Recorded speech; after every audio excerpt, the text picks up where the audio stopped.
Hello and welcome back to the third video in my kitchen renovation series. In the previous video, I added trim and molding to the upper cabinet frame. I applied wood filler to fill in the gaps and seal lines of demarcation when the wood trim ends and begins. I stripped the paint and sanded the lower cabinets to a smooth finish. So if you're interested in the previous video, check it out to see how I did all of that. So we are moving into making the shaker cabinet doors. What you see me do here is I took poster board or cardboard and drew a template of each shaker cabinet door.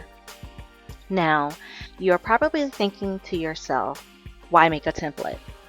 Well, I did model the previous cabinet door measurements, but I wanted my cabinet doors to be more grand and larger in scale. So I added 1 inch to the top and bottom and added a ½ inch to each side of the cabinet doors.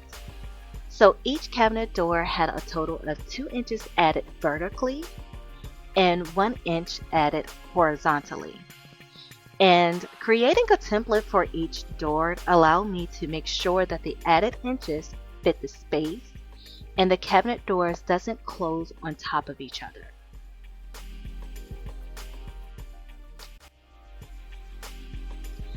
After confirming the cabinet door template fits in the space, I am now ready to draw on the plywood to make my cuts for the cabinet doors.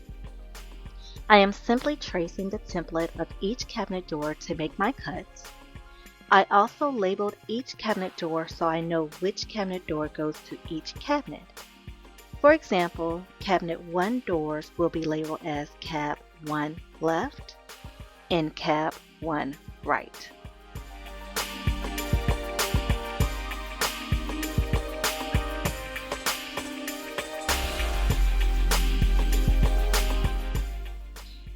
Okay, so I drew all my lines and now I am ready to make my cuts.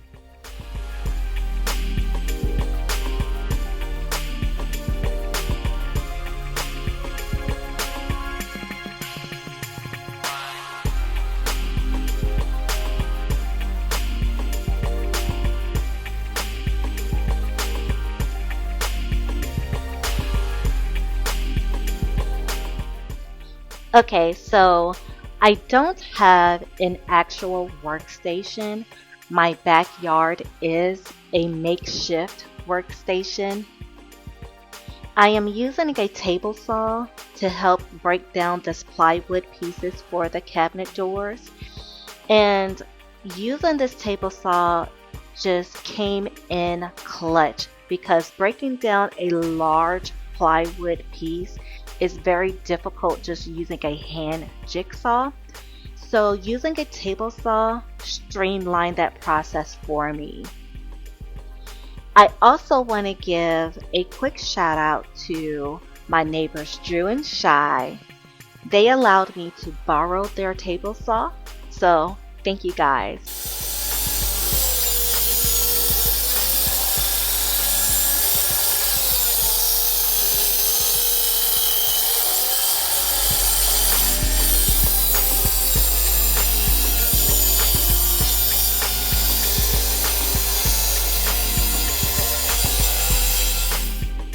After making my larger cuts using the table saw, I am now ready to make the smaller cuts using the jigsaw for each cabinet door.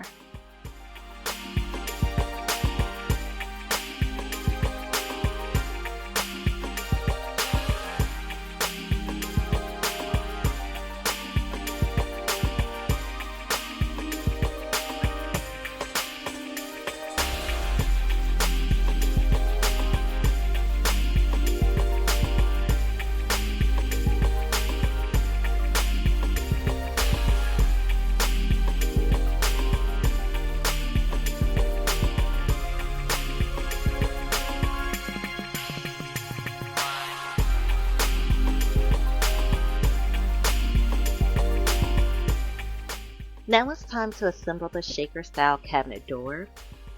I went ahead and cut down the poplar board wood pieces from Lowe's to size and place the pieces along the perimeter of the cabinet door face. I then ensure the wood pieces fit the face of the door before adhering them down. Once everything looks good, I then glue them down with Loctite.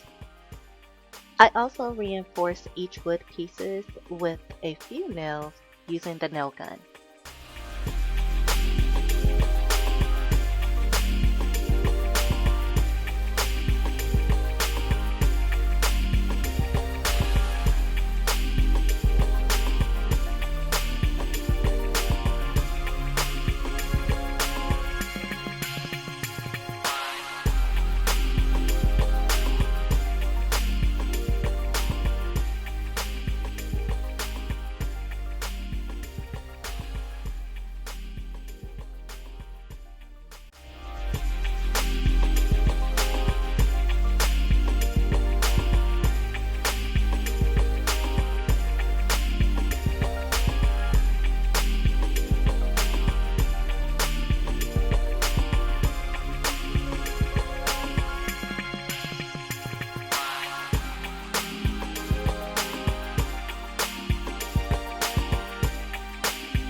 I applied wood filler to seal the endpoints of each wood piece and sand it down to a smooth finish.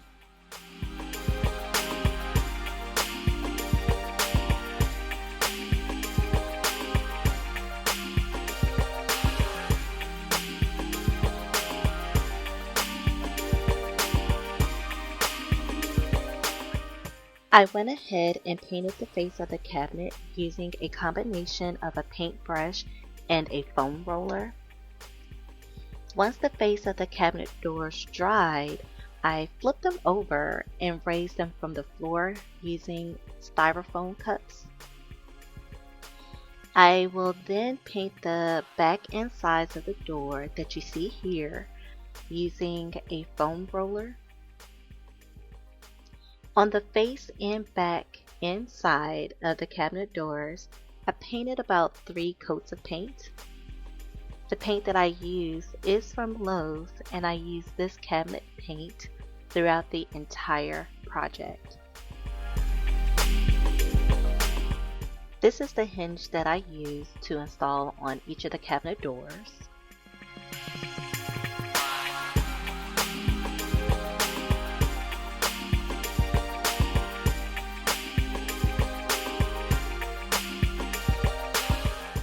This is what it looks like after installing all of the shaker style cabinet doors, and everything came out just perfect.